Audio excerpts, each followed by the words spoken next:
Lido Beach.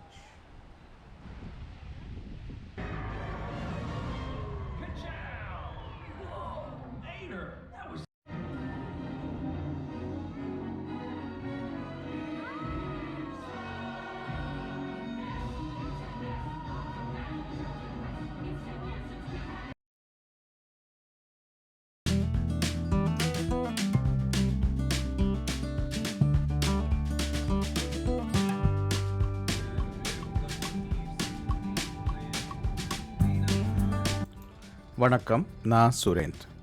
அடுத்த நாள் மேற்கில் இருக்கும் வெனிஸ் மற்றும் சரசோட்டா அப்படிங்கிற 2 ஊர்களுக்கு பயணமானோம்.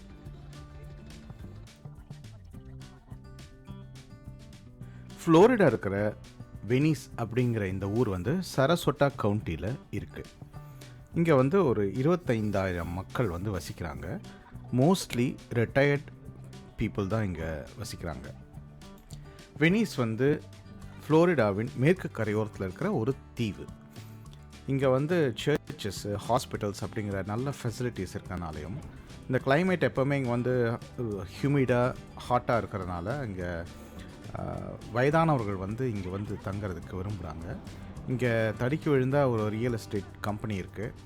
ஸோ ரிட்டையர்ட் ஆனதுக்கப்புறம் நிறைய பேர் அவங்களுடைய வீடு எல்லாத்தையும் விற்றுட்டு இந்த ஊரில் வந்து செட்டில் ஆகிறதுக்கு விரும்புகிறாங்க. இப்போ நீங்கள் முன்னால் பார்த்துட்டு இருக்கிறது வந்து ஒரு தியேட்டர். ஸோ இந்த ஊர் முழுக்க மெடிட்ரேனியன் ஆர்கிடெக்சர்னால் கட்டப்பட்ட வீடுகள் தான் இருக்குது.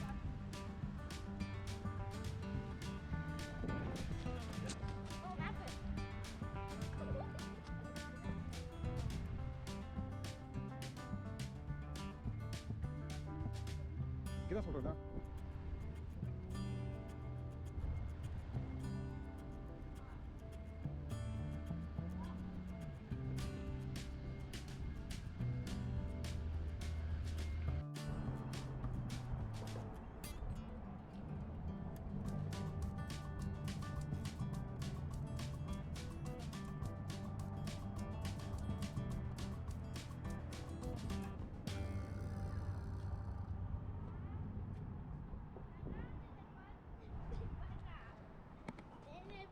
இந்த ஊருக்குள்ளே கடல்லேருந்து எஞ்சி நிற்கும் தண்ணீர்லாம் ஒரு ஆறு மாதிரி ஓடுது. அதில் வந்து மக்கள்லாம் போட் வாங்கி சொந்தமாக போட் வாங்கி வச்சுருக்காங்க. அதில் வந்து அவங்களுக்கு நேரம் கிடைக்கும்போது இந்த மாதிரி ஆறில் போட்டு விட்டு விளாண்டுட்ருப்பாங்க.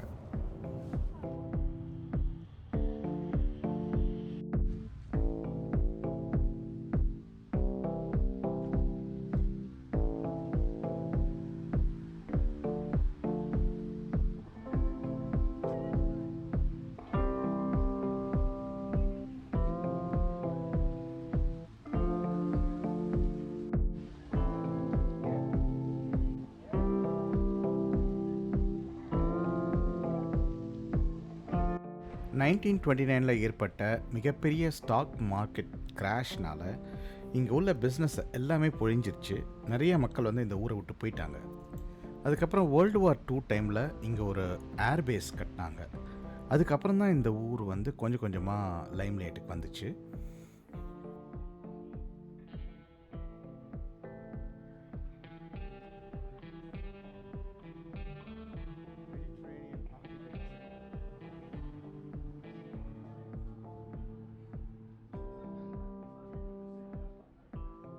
இங்கே இருக்கிற இந்த குட்டி டவுன் டவுனில் நிறைய கடைகள், நிறைய ரெஸ்டாரண்ட்ஸ் இருந்தது.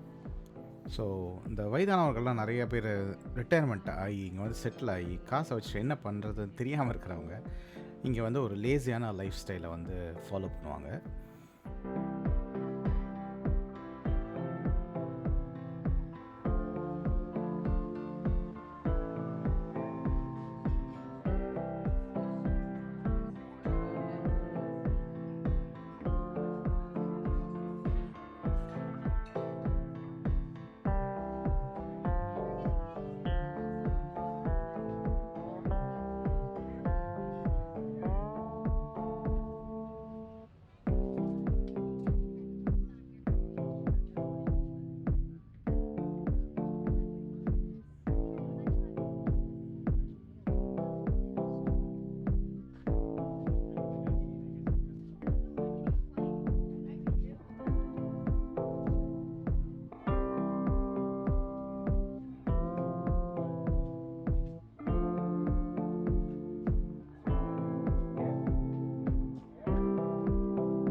அதுக்கடுத்து நாங்கள் சரசோட்டா கவுண்டியில் இருக்கிற லிடோ பீச்சை நோக்கி பயணம் செஞ்சு ஆரம்பித்தோம்.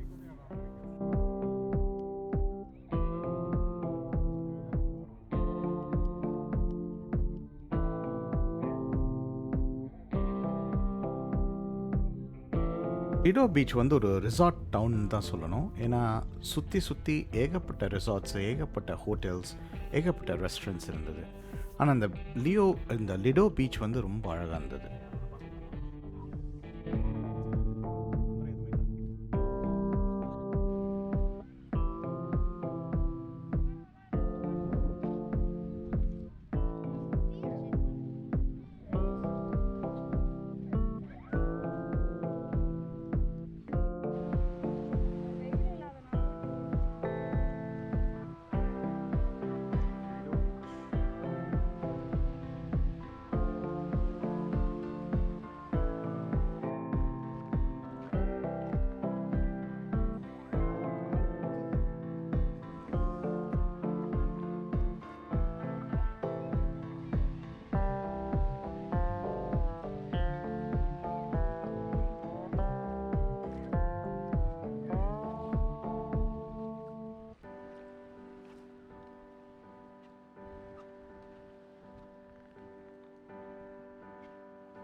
நிறைய நேரம் அந்த பீச்சில் நாங்கள் செலவு பண்ணிவிட்டு எங்கள் ரூமை நோக்கி பயணம் செய்ய ஆரம்பித்தோம். ஏன்னா ரூமில் போய் நல்லா ரெஸ்ட் எடுக்கணும். ஏன்னா அடுத்த நாள் it's a big day.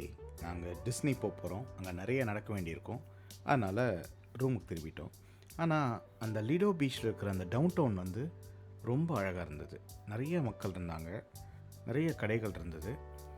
So அதை சும்மா நாங்கள் பார்த்துக்கிட்டே ஒரு ரவுண்ட் அடித்தோம் அந்த ஊரை.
இது மறுநாள் காலையில் நாங்கள் நல்லா தூங்கி எழுந்திரிச்சு டிஸ்னிக்கு போயிட்டுருக்கோம். நல்லா ரெஸ்ட் எடுத்து ரெடியாக ஒரே எதிர்பார்ப்புகளோடு நாங்கள் போயிட்டுருக்கோம். டிஸ்னியில் இருக்கிற ஹாலிவுட் ஸ்டுடியோ நோக்கி தான் நாங்கள் இப்போ போயிட்டுருக்கோம். ஊரையே வளைச்சி போட்டிருக்கான்னு சொல்லுவாங்க இல்லையா, அந்த மாதிரி தான் ஃப்ளோரிடாவில் டிஸ்னி ஒரு பெரிய ஊரையே வளைச்சி போட்டு அங்கே 4-5 தீம் பார்க் கட்டி வச்சுருக்காங்க. இதுதான் டிஸ்னியோடைய என்ட்ரன்ஸ். ஸோ டிஸ்னி கோட்டைக்குள்ளே நாங்கள் நுழையிறோம்.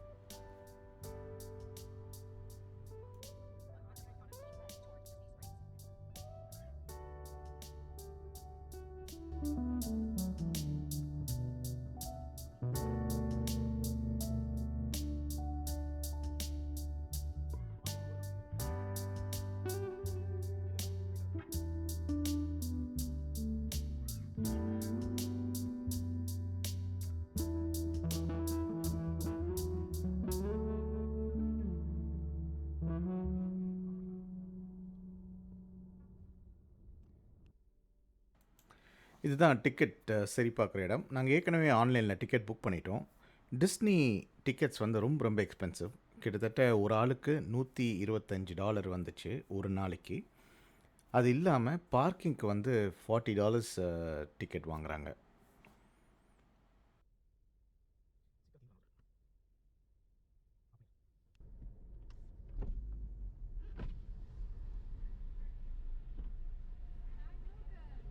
Hi, good morning. Thank you. You too. Bye.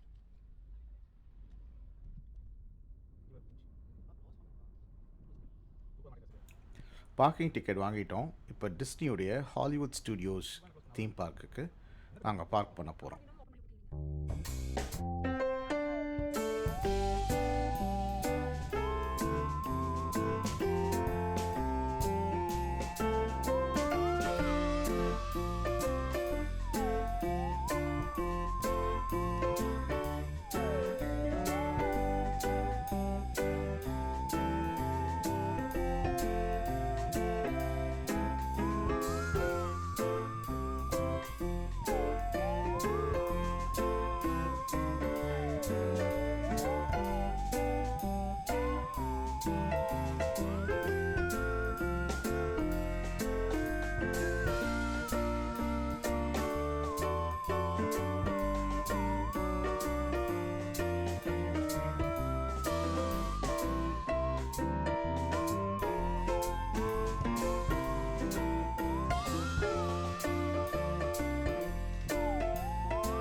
டிஸ்னியில் மட்டும் எந்த காலத்துலேயும் எந்த நேரத்துலேயும் கூட்டம் வந்து இருந்துக்கிட்டே இருக்கு. ஏன்னா இங்கே வந்து குழந்தைங்களுக்கு மட்டும் இல்லை, எந்த வயசில் இருக்கிறவங்களுக்கும் என்டர்டெயின்மெண்ட் இருக்குது.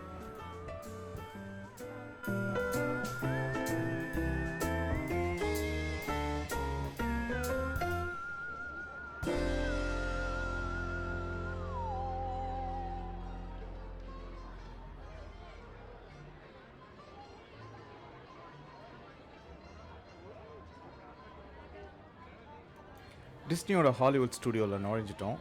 முதல்ல எங்கே போகிறது என்ன பண்ணுறதுன்னு ஒரே திகைப்பாக இருந்தது. அப்போது இங்கே அங்கங்கே இந்த மாதிரி ஒரு பூத்தில் வந்து இந்த டைம் டேபிள் வச்சுருக்காங்க, எங்கெங்கே ஷோ எந்தெந்த டைமில் நடக்குது எல்லாமே. ஸோ அது வந்து உங்களுக்கு ஹெல்ப்ஃபுல்லாக இருக்கும்.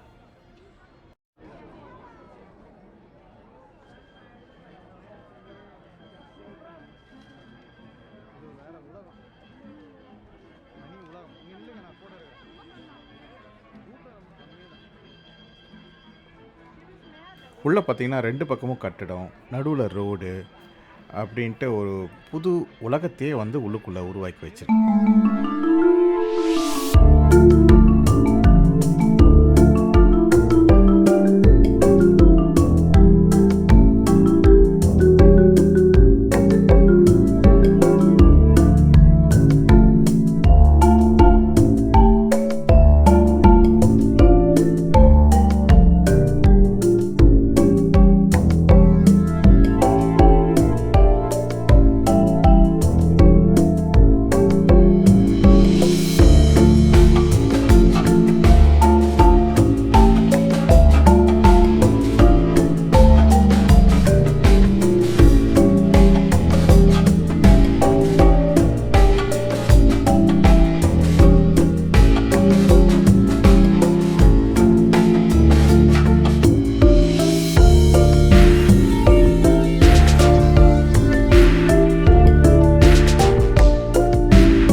படத்தில் பார்த்துருக்கிறது வந்து ஹாண்டட் ஹவுஸ். நைட்டில் வந்து பார்த்திங்கன்னா இங்கே தான் நிறைய வந்து டிஸ்ப்ளே நடக்கும், அந்த டிஜிட்டல் டிஸ்ப்ளே எல்லாமே. உள்ளே போகிறதுக்கு வந்து 3 ஹவர்ஸ் ஆகும்னு சொல்லியிருந்தாங்க. நாங்கள் கடைசி வரைக்கும் இந்த ஹாண்டட் ஹவுஸ்க்குள்ளே போகவே முடியல. ஏன்னா எப்போவுமே 3 ஹவர்ஸ் க்யூ நின்றுட்டே இருந்தது. ஸோ அங்கே உள்ள நம்ம 3 ஹவர்ஸ் வேஸ்ட் பண்ணிட்டோம்னா அதுக்கப்புறம் நம்ம மற்றதை வந்து கோப் அப் பண்ண முடியாது. அப்படிங்கிறதுனால நாங்கள் இந்த ஹாண்டட் ஹவுஸ்க்குள்ளே நாங்கள் போகவே இல்லை.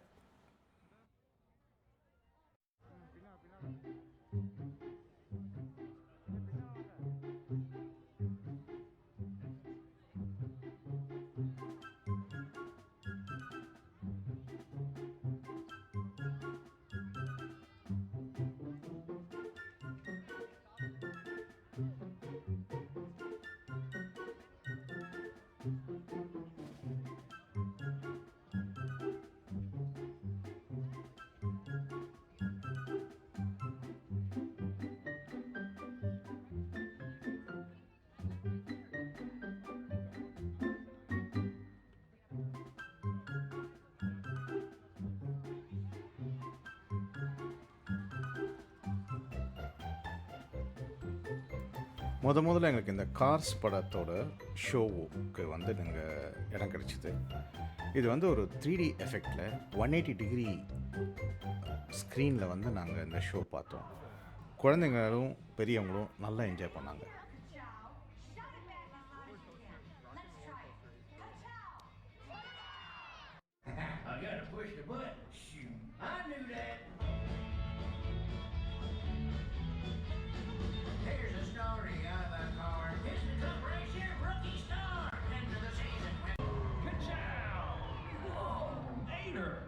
Some introduction. Well, nothing's too good for my best buds. I pulled out all the stuff. Ice, laser, smoke. There's no smoke. No smoke. Thanks, Mater. Hello, everyone. Wow, what a great group of rookie racers. You know, I only figured out how to be a great racer because I had a great teacher, Doc Hudson. That's why I started. Car show வந்து பெரியவங்களுக்கு அவ்வளோ இன்ட்ரெஸ்ட்டாக இல்லாட்டாலும் குழந்தைக்கு வந்து நல்லா enjoy பண்ணாங்க. அது எஸ்பெஷலி பாய்ஸ்க்கு வந்து இந்த மெக்வீன் அப்படின்னா ரொம்ப பிடிக்கும். அந்த கேரக்டரை வச்சு நல்லா ஒரு ஷோ ஒன்று பண்ணியிருந்தாங்க 3Dயில். அந்த எஃபெக்ட் வந்து ரொம்ப சூப்பராக இருந்தது.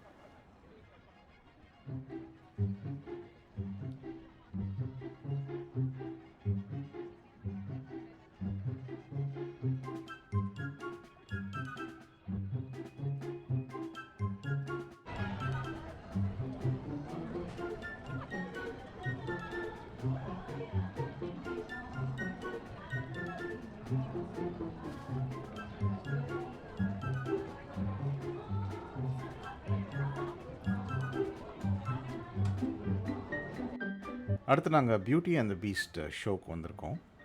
இங்கே வந்து ரொம்ப கூட்டமாக இல்லை, ஸோ அதனால் சீக்கிரமாக உள்ளே போக முடிஞ்சது.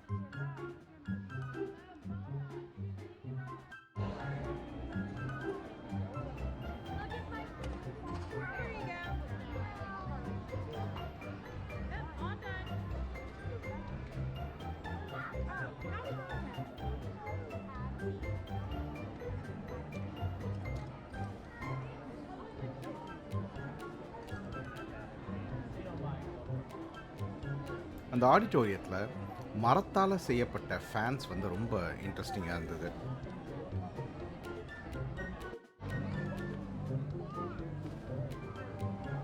Once upon a time, in a faraway land, a young prince lived in a shining castle. Although he had everything his heart desired, the prince was spoiled, selfish, and unkind. One winter's night, an